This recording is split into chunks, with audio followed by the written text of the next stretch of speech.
لقد نصركم الله ببدر وانتم اذلة فاتقوا الله لعلكم تشکرون. صدق الله العظیم. د اسلامی تاریخ په اعتبار سره 1366 هجری 27 رمضان المبارک د جمعې په ورځ کې بمطابق 14 اگست سن 1947 کې الله رب العزت مونږ او تاسو ته یو عظیم مملکت خداداد، عظیم ریاست اور عظیم ملک پاکستان الله مونږ ته نصیب کړو. د 14 اگست په دغه ورځ باندې الله رب العزت مونږ او تاسو ته د انګریز ملعون او د انګریز لعنتی قانون نه الله مونږ ته نجات نصیب کړو. نو حقیقت کې دک ورځ د شکرې ده چې تمام امت مسلمه په دغه آزادۍ نعمت باندې د الله شکریا ادا کی. لکه څنګه چې بنی اسرائیل ته الله رب العزت د فرعون او دغه د لښکر نه نجات ورکړو او د شکرې په تور باندې هغوی روژه نیولې وه، نو موږ لم پکار دا دی چې د شکرې په تور باندې ګڼ شمېر عبادات په دغه ورځ باندې راجمع کړو چې الله راضي شي، د الله شکریا ادا شي. ازادي یو لوی نعمت دی. کو یو سړی اشکال په تور باندې ووایي چې دا څنګه ازادي ده؟ په ملک پاکستان کې هر طرف ته بدامني ده، قتل و غارت ته، رشوت ته، سودخوري ده، دوکه‌بازي ده، دروغ دي، ملاوټ ته، هر طرف ته دا قسم بدامنیانې دا پیلاویږي او جاری دي. نو دا قسم ازادي خو د سره پکار نه ده.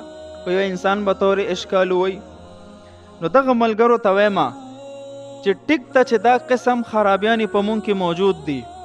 ظهر الفساد فی البر والبحر بما کسبت ایدی الناس. په مخ د ځمکه چې څومره فساد دی دا د انسان د خپل لاس کرونده ده.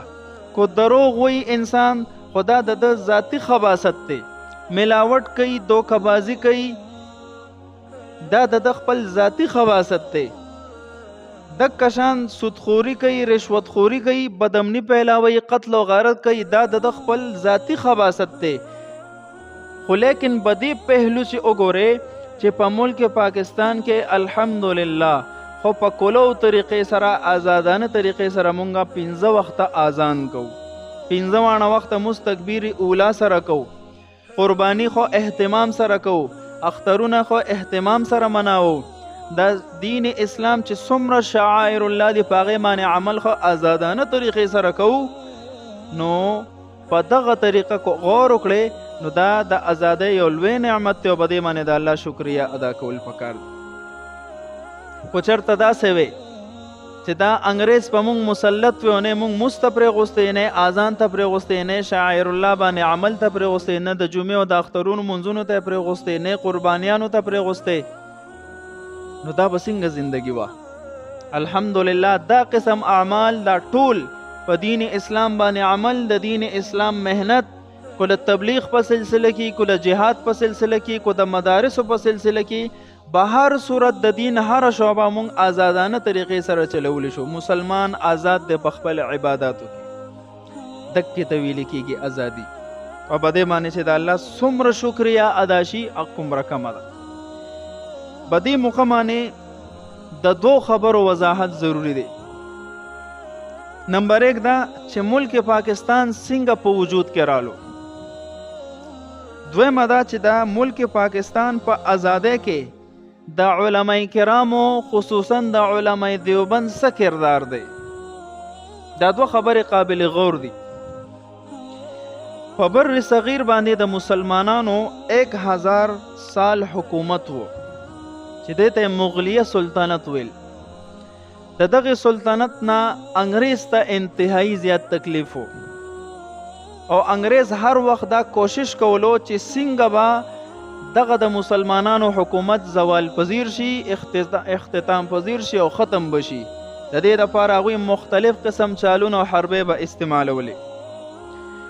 نو د دغه مقصد د تکمیل لپاره په سن 1600 عیسوي کې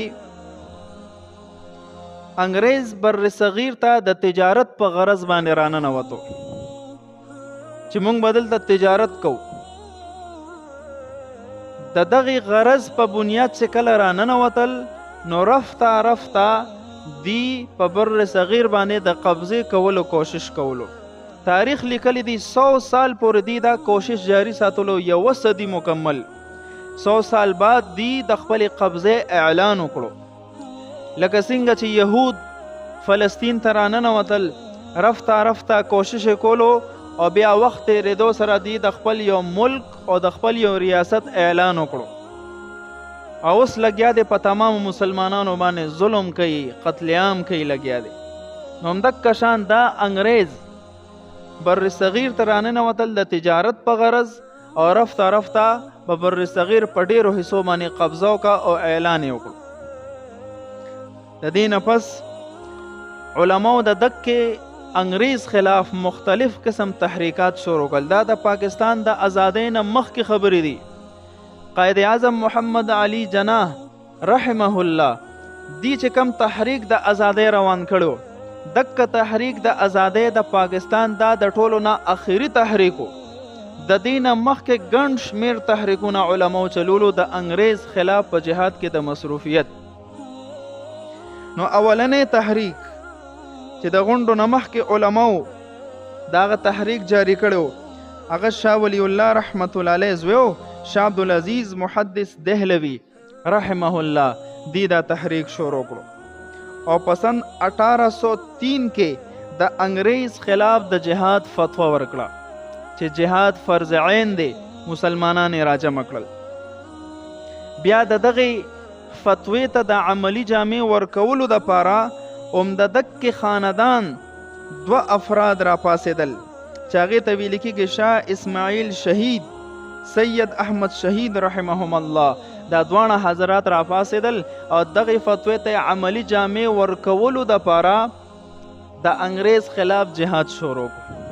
تاریخ لیکلی دی 30 سال پورې مسلسل دی دا د جهاد میدان ګرم کړو او د انګریز سره جنګېدل. په ډیرو محاذاتو کې الله رب العزت دکې علماء کرامو ته فتح نصیب کا او انګریز ته شکست نصیب شو. او دا اولاد د چا دی؟ د شاه ولی الله رحمت الله علیه په اولاد کې دی. دا شاه ولی الله رحمت الله علیه هغه شخصیت دی چې انګریز رو لګېدو د ده ګوتې کټ کې ګوتې چې د دې ګوتو باندې د زمون خلاف فتوا ورکړې ده او دا ګوتې هر وخت حق لیکي او د انګریزانو حقیقت او د یهودو حقیقت امت ته ظاهروي. نو ګوتې ته کټ کړې وي. دومره ظالمان خلک. نو بیا د دې اولاد را پاسېدو او په ډیرو محاذاتو کې انګریز ته شکست ورکو. بیا نصیب داسې وشو چې په 1833 کې د بالاکوټ په محاذ کې د دوانه حضرات شاه اسماعیل شهید رحمه الله، سید احمد شهید رحمه الله، دا دوانه حضرات په دغه میدان کې شهیدان شو او ملته قبرونه هم تیار شو. ولیکن د دې روحانی جانشین موجود وو. هغه کم خلکو حاجی امداد الله مهاجر مکی رحمت الله علیه، ابو حنیفه وقت رشید احمد گنگوہی رحمت الله علیه، مولانا قاسم نانوتوی رحمت الله علیه، سید زامن شهید رحمت الله علیه. دا دغه وخت د مجاهدینو د صف اول کسانو، اول خلکو دا او دا کمانډرانو. او بیا د دې د کمانډرۍ لاندې ډیر شي په زرګونه علماو چې هغوی د دې په ماتحت د جهاد کې حصہ غسته و د انګریز خلاف. نو دې حضراتو په 1857 کې د تحریک آزادی هند په نوم باندې یو تحریک چلولو، یو جماعت مقرر او د انګریز خلاف دا په جهاد کې مصروف شو. خدا سدا چې دغه وخت کې علماو سره افرادی قوت کم وو، یو وجه دا. دویم دا چې د جهاد چې کم آلات دي د جهاد کې د استعمال توره، ډال، ټوپک وغیره چې څه هم وو د دغه اسبابو انتهایی قلتو. دریمه وجه دا چې د انګریز جاسوسان د مسلمان په جامه کې د دغه علماو په صف کې ننوتي وو. نو دوی چې په څه قسم منصوبه هم جوړوله، دغه انګریز چې کم جاسوسانو دی به هغه منصوبه یوړه انګریز ته بیان کړه. نو د دغه درې وجوهاتو په وجه باندې دغه تحریک چې کوم علما وچلولو نو اختتام پذیر نتیجې په اعتبار سره دغه علماو ته جانی مالی نقصان ډیر زیات شو او وقتی شکست ورته ملو شو. تاریخ گواه دی تاریخ چې اسلام ته چې نقصان چا زیات رسولی دی هغه دشمن نه دی بلکې د مسلمان په جامه کې غدارانو ورته غټ نقصان رسولی دی. نو دغه علماو ته وقتی شکست ملو شو. د نبی کریم صلی الله علیه وسلم 23 سال زندگی دا زمونږ دپاره یو نمونه ده. په دې کې 13 سال چې کوم مکی دورو نبی علیہ الصلوۃ والسلام د دعوت په ذریعه سره افرادی قوت جمع کول. خلق اسلام کې داخلي دل د نبی علیہ السلام مټې مضبوطې دی افرادی قوت جمع شو. د دې نه پس چې کله نبی علیہ الصلوۃ والسلام مدینه منوره ته هجرت وکړو نو په مدینه منوره کې د جهاد یو عظیم مرکز قائم کړو او الته د جهاد علم اور جنډې اوچته کا او د جهاد حکم رالو. دا کزینه د صحابه کرامو تشکیلات پکېدل د کفارو خلاف جهادونه جاری شو فتوحات نصیب شو. نو اولی افرادی قوت جمع کو دا غي نه پس نبی علیہ الصلوۃ والسلام د جهاد لاره اختیار کړه الله په حکم. په دک سنت باندې د عمل کولو د لپاره زمونږ اکابرو علماء دیوبند 1866 کې د دارالعلوم دیوبند نقشه واچولا او دارالعلوم دیوبند بنیاد کې غوښت. په دغه کې د افرادی قوت د جمع کولو د لپاره دک علماء کرامو نبوي تعلیماتو سلسله جاری کړه. د قرآن او د حدیث او د فقه او د قیاس او د اجماع او د مختلف فنونو په شکل کې یو عظیمه اداره قائمه شوه او دغه ځای کې خصوصي طور سره د نبی علیہ الصلوۃ والسلام د تعلیماتو درس علمی او عملی په دوانو شکلونو کې جاری شو. نو چې کله افرادی قوت جمع شو علما میدان ته راووتل نو دا غي نه پس دک علماء دیوبند د دک مدرسې نه د تحریک ریشمی رومال په نوم باندې یو بل تحریک شروع. تحریک ریشمی رومال دا ځان له یو بنیادی بحث ته دا ځان له یو جمعه غواړي چې په دې باندې بحث وشي. په هر حال دا تحریک چې کله شروع شو نو الله رب العزت دیتا دغه تحریک ته انتهایی کامیابیان نصیب فتوحات نصیب شو. د دهلی نواله د افغانستان پورې د ترکی او د سعودي پورې دک علماء 12 کمانډران مقرر کړل چې کله هم د خیر سره دلته فتح نصیب شي نو دک کمانډران به په دغه ځای باندې حاکمان وي. په دغه دوران کې شیخ الهند رحمه الله مکه مکرمه ته لاړو او شریف مکه سره ملاقات وکړو دعوت ورکړو چې ته هم مونږ سره شریک شه د انګریز خلاف په جهاد کې. او بدنصیبی دغه وا چې شریف مکه په خپله د انګریز جاسوس وختو نو دین خبرې ټولې واغستې او لاړل انګریز ته ټوله د مسلمانانو منصوبه ذکر کړه. نو انګریز خپل فوج رو لګلو د شیخ الهند رحمه الله نه گرفتارې د پاره. نو 3 ورځې دا روپو شو. د 3 ورځو نه پس شیخ الهند رحمه الله د خپل هغه پټ مقام نه راووتو. چا ورته وویل چې حضرت تا پسې خو د انګریز د فوج سپیم ګرځي ته ولې بار راووتې؟ وی چې ما د نبی کریم صلی الله علیه وسلم مبارک زندګۍ باندې نظر واچولو. په غار سور کې 3 ورځې نبی علیہ السلام روپو شو. د هغې نه پس نبی علیہ الصلوۃ والسلام میدان عمل ته راووتو. نو پاک کا سنت باندې د عمل کولو په نیت سره 3 ورځې مام روپو شي اختیار کړه او اوس میدان عمل ته راووته. د دې نه پس شیخ الهند رحمه الله په ارض حجاز کې انګریز فوج ور پسې رالو گرفتار کړو او دې سره ډیر شی علماء گرفتار کړل او د مالټا په جیل کې واچول نظر بند شو. ټول علماء گرفتار شو صرف حسین احمد مدنی رحمه الله دا ته بچ پاتیو. شاګردو دا استاد ورله گرفتار کړو. نو دی فوج ته خبر ولېګلو چې تاسو خو زموږ استاد گرفتار کړو خو لیکن د کم مقصد په وجه چې تاسو دا گرفتار کړی دغه مقصد اولنی سپاهي اولنی شاګرد زیما زم څنګه پرې غوستې ما مقصد دا و چې دی ما اونیسي چې په جیل کې دننه زه د خپل اساتذه کرامو خدمت وکړم. په دې طریقه باندې چې کله حسین احمد مدني رحمه الله جیل ته ننوتو او دا خپل اساتذه کرامو په خدمت کې جاری شو نو هغه ځان له یو داستان دی. په سخته یخنۍ کې حسین احمد مدني رحمه الله به ټوله شپه په کوزه کې اوبه به واچولې یخې اوبه به وې او د دې خپل د دې خېټې او د پتونانو په مابین کې به کېغوستې او دغه رنګې د خپو په سر به کېناست او دې له به پوکي ورکول چې دا ګرمې شي چې کله زما استاد محترم تهجد له راپاسي چې هغه ته لږې معمولي ګرمې اوبه زه پیش کړم.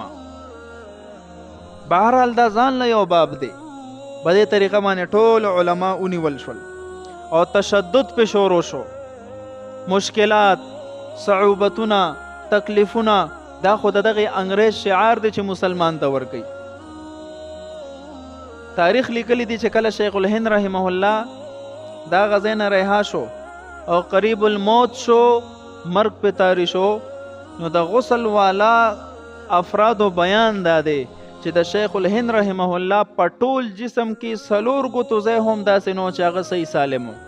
دومره د اور داغونه یې وله ورکړو په جیل کې.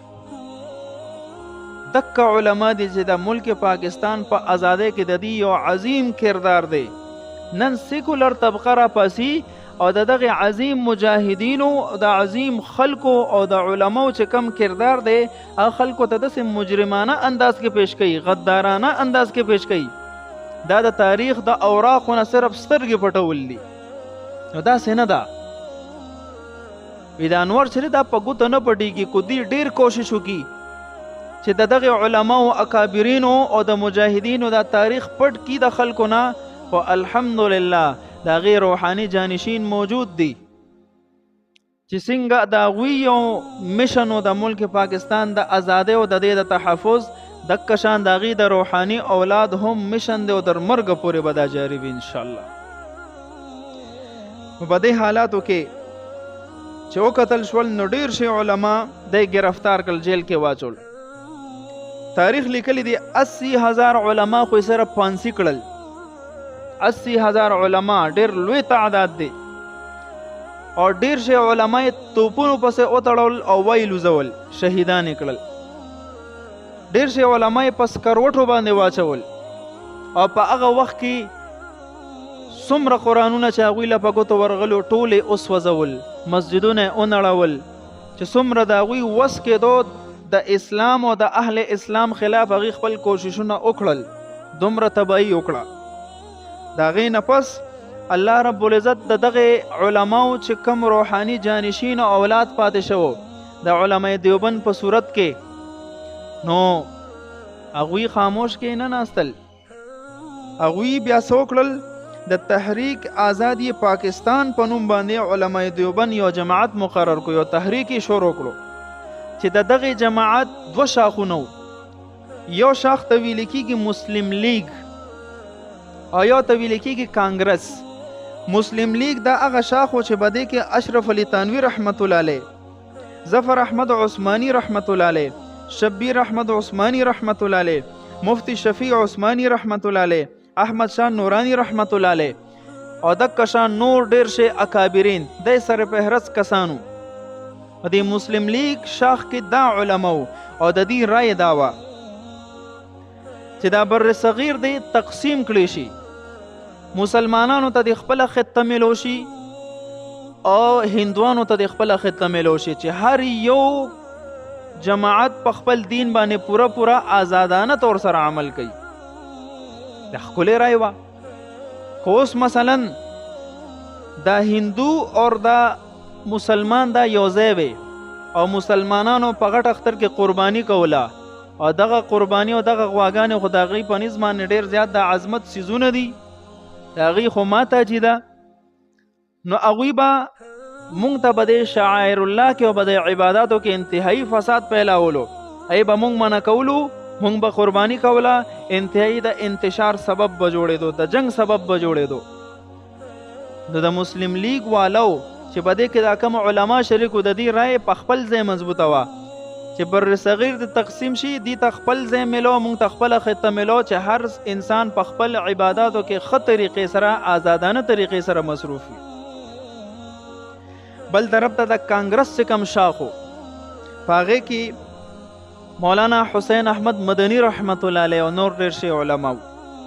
د هغوی رایه دا وه چې بر صغیر دې تقسیم نشي بلکې هندو اور مسلمان به یو ځای اوسیږي او تقسیم نه کېدلو وجه به دا بیانوله چې دا بر صغیر باندې ټوله په ټوله حق دا د مسلمان دی د هندو حق پې نشته. لہذا بر صغیر تقسیمول دا داسې دي گویا چې مسلمان تقسیمول دي. بر صغیر تقسیم داسې دی گویا چې د مسلمان طاقت تقسیمول دي. سبب هم دغه هندو طاقت حاصل کی او الټه به د پاکستان او د مسلمان خلاف جنگ کوي. دا خپل طاقت تقسیمول دي. دا رای په خپل ځای باندې خوا دې ته سیاسي اختلاف وي دا ذاتیاتو باندې بنا نو د دې وجې نه چې حسین احمد مدني رحمه الله دا رای پیش کا نن سبا په سوشل میډیا باندې د حسین احمد مدني رحمت الله علیه خلاف ډېر پروپاګاندا کیږي. وی حسین احمد مدني رحمت الله علیه چې دا د قیام پاکستان مخالفو دی وی چې پاکستان دی وجود کې را نشي دا سنه ده د قیام پاکستان مخالف نو بلکې د تقسیم بر صغیر مخالفو د تقسیم مسلم مخالفو چې مسلمان دی تقسیم نشي بر صغیر دی تقسیم نشي. همدک وجه ده چې حسین احمد مدني رحمت الله علیه تاریخ لیکلی دی چې هغې فرمایل چې د یو ځای کې د مسجد جوړولو یا د نه جوړولو متعلق اختلاف کیدی شي چې د څو پورې مسجد نه جوړ دا اختلاف کیدی شي چې او دلته د مسجد جوړ شي یا د جوړ نشي خو چې کله مسجد جوړ شو نو اوس په تمام امت مسلمه باندې د دغه مسجد ادب او احترام فرض دی. د دغه مسجد د در او دیوار حفاظت کول فرض دی. همدک کشان چې در څو پورې ملک پاکستان لا وجود کې نو راغلی نو دې متعلق اختلاف کېدلو شو چې به تقسیم بر صغیر دی اوشي کو او دی نشي خو لیکن کله چې پاکستان په وجود کې رالو اوس په هر مسلمان باندې دا لازم دی په هر پاکستانی باندې چې د پاکستان د در او دیوار حفاظت پکې ادب او احترام به ساتي. وګوره د پاکستان تشبیه د مسجد سره ورکړی دا معلومیږي دا چې دا اختلاف سیاسی طور سره د حکمت او د مصلحت په بنیاد باندې ذاتیاتو په بنیاد باندې نو. بهر حال چې کله دا قسم اختلافات وجود ترالل او بیا تقسیم بر صغیر شو مسلمانانو تخپل خطه ملو شو اور هندوانو تخپل خطه ملو شو نو دا قسم حالات قائد اعظم محمد علی جناح رحمت الله علیه په خپل سترګو ولیدل. په دې تحریک کې هغه شاملو بدک وجه باندې قائد اعظم محمد علی جناح رحمت الله علیه هم د علماء دیوبند د پاکستان په آزادۍ کې د دې د کردار هم معترف او اقرار به کولو. هغې به فرمایل چې کله اشرف علی تانوی رحمت الله علیه د تحریک آزادی پاکستان چې کم تحریک شروع شو د دې هغه یو شاخ مسلم لیگ کې د شمولیت اعلان وکړو نو قائد اعظم محمد علی جناح رحمت الله علیه فرمایل چې زما په دې جماعت باندې فخر دی چې په دې کې یو داسې عالم موجود دی اشرف علی تانوی رحمت الله علیه چې د ټولو علماو علم یو طرف ته کې او د علم بل طرف ته کې نو د تانوی صاحب علم به په وزن شي. دون اعتراف او دا بهم فرمایل کو چرته اشرف علی تانوی رحمت الله علیه او د ملګری ما سره بدغه تحریک آزادی پاکستان کې شریک نه وي نو پاکستان تبا دکشان وجود نه ملاوي دی دا ازادي به مونږ ته نه ملاوي دی. په خپل اعتراف کوي دا خو شکر دی چې تاریخ لیکلی دی ګینې دا سیکولر طبقه لګیا دی دا تاریخ په زمونږ داسې الټه پیش کولو لکه څنګه چې مصروف دی لګیا دی. بس علماء دیوبند سره بیا افرادی قوتو او قائد اعظم محمد علی جناح رحمت الله علیه سره د قانون طاقتو نو چې کله دا افرادی قوت او د قانون طاقت دواړه یوځای شو، الله رب العزت ملک پاکستان وجود کې راوست. نو بیا 14 اگست باندې الله ازادي نصیب کړه سن 1947 کې. په 15 اگست باندې د پاکستان اولنې پرچم کشایی کېده. نو قائد اعظم محمد علی جناح رحمت الله علیه پیغام ولېږلو چې دا دیوبند اکابر علما دې راشي. علما کرام رالل او د ټولو په مخ کې او فرمایل چې د دې پرچم کشای اولین مستحقین تاسو یې، ځکه د پاکستان په ازادۍ کې د ټولو نه زیاته وینه ستاسو توی شوې ده. دا اعتراف هغه کولو. د دې وجې نه د پاکستان چې کم مغربي جانب دی، علامه شبیر احمد عثماني رحمت الله علیه هلته په خپل لاس باندې پرچم کشایي وکړو. دا ټوله دنیا د هغه وخت ولاړه وه. او مشرقي جانب کې علامه ظفر احمد عثماني رحمت الله علیه پرچم کشایي وکړه. دا مقام او دا سعادت الله علماء دیوبند ته نصیب کړی دی. چې بیا کله قائد اعظم محمد علی جناح رحمت الله علیه قریب الموت شو، نو دا وصیت وکړو چې زما جنازه به علامه شبیر احمد عثماني رحمت الله علیه پړاوي. د هغې د وصیت مطابق بالکل هغوی جنازه پړاو. دا مقام هم الله رب العزت علماء دیوبند ته نصیب کړی دی. قائد اعظم محمد علی جناح رحمت الله علیه په خپل هم ډېر مخلص انسان و. یو ځل تانوي صاحب رحمت الله علیه خط ورکړو یو کس ته چې دا لاړ شه قائد اعظم محمد علی جناح رحمت الله علیه له یوسه. نو هغوی سفر کولو د تهجدو په ټایم کې د هغوی مقام ته ورسېدل. تپوس وکړو جناح صاحب چېرته دی؟ ویل چې هغه په خپله کمره کې دی. کمرې له چې ورغلل جناح صاحب یې ولیدو چې په مونځ ته ولاړ دی، تهجدو ته ولاړ دی. 2 رکعاته مونځ یې وکړو، فارغ شو، لاسونه اوچت کړل او په جړا جړا باندې دا دعاګانې کولې چې الله مونږ ته یو عظیم ریاست ملک پاکستان نصیب کړي، مونږ ته ازادي نصیب کړي. دومره مخلص انسان. به هر حال هغه او د هغه اعمال او الله رب العزت پوه شه. د هغه متعلق هم ډېر قسم پروپیګنډې دي چې خلک یې کوي. خو یاد ساته د پاکستان په ازادۍ کې د قربانۍ متعلق دا قرباني ټکه چې راځي اولین د انسان ذهن علماء دیوبند ته ځي. څنګه چې علماء دیوبند د پاکستان په ازادۍ کې خپل جان خپل مال پیش کو، مونږ د هغوی روحاني اولاد یو. مونږ به هم خپل جان خپل مال خپل اوقات د پاکستان د تحفظ دپاره کو ضرورت پیښ شو، بالکل دریغ به نه کوو، پیش کوو به ځان به قربانو، خو د پاکستان حفاظت وکړو. دا زمونږ ایمان دی. په جنگ بدر کې چې کله صحابه کرامو ته فتح نصیب شوه، نو الله رب العزت دا آیات نازل کو وَلَقَدْ نَصْوَرَكُمُ اللَّهُ بِبَدْرٍ وَأَنْتُمْ أَذِلَّةٌ. یقین سره الله رب العزت تاسو مدد وکړو د بدر په میدان کې، وَأَنْتُمْ أَذِلَّةٌ، حالانکه تاسو ډېر کمزورې وئ. نو الله مدد وکړو، فتح نصیب شوه. نو څوک فَاتَّقُوا اللَّهَ، الله نه ویریږئ، الله نه ویریږئ، د الله عبادت وکئ. لعلکم تشکرون، شکر گزار بشئ تاسو.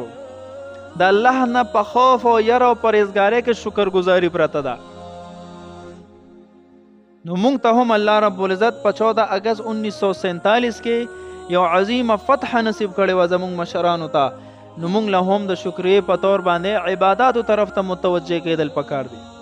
ورې دا ذهن کې واچوه، شکریې دا مقصد نه دی چې په ګاډي باندې د غټه جنډه لګولې وي او ښه ګړس کې د ګانې لګولې وي، عیاشۍ له بار راوتې، پارکونو ته راوتې او نارینه زنانه ټول راوتي او دا غټ غټ پونګي در سره وي، په باجو کې مصروفې، په ګانو کې مصروفې، په عیاشانو کې مصروفې، دکې ته شکریا وي. شرم پکار دی مونږ له. دې ته شکریا نه وایي، دې ته ناشکري وایي. د شکریا خپل یو طریقه ده چې دا خپل عضوه عظیمه عضوه تندې چې دا الله ته سر په سجده باندې کېږدې، الله ته وژاړې، شکریا ادا کې چې الله په دغه ورځ باندې تا موږ ته نجات راکړو، آزاد مملکت ته راکړو. په دې باندې چې څومره شکریا ادا شي کمه ده.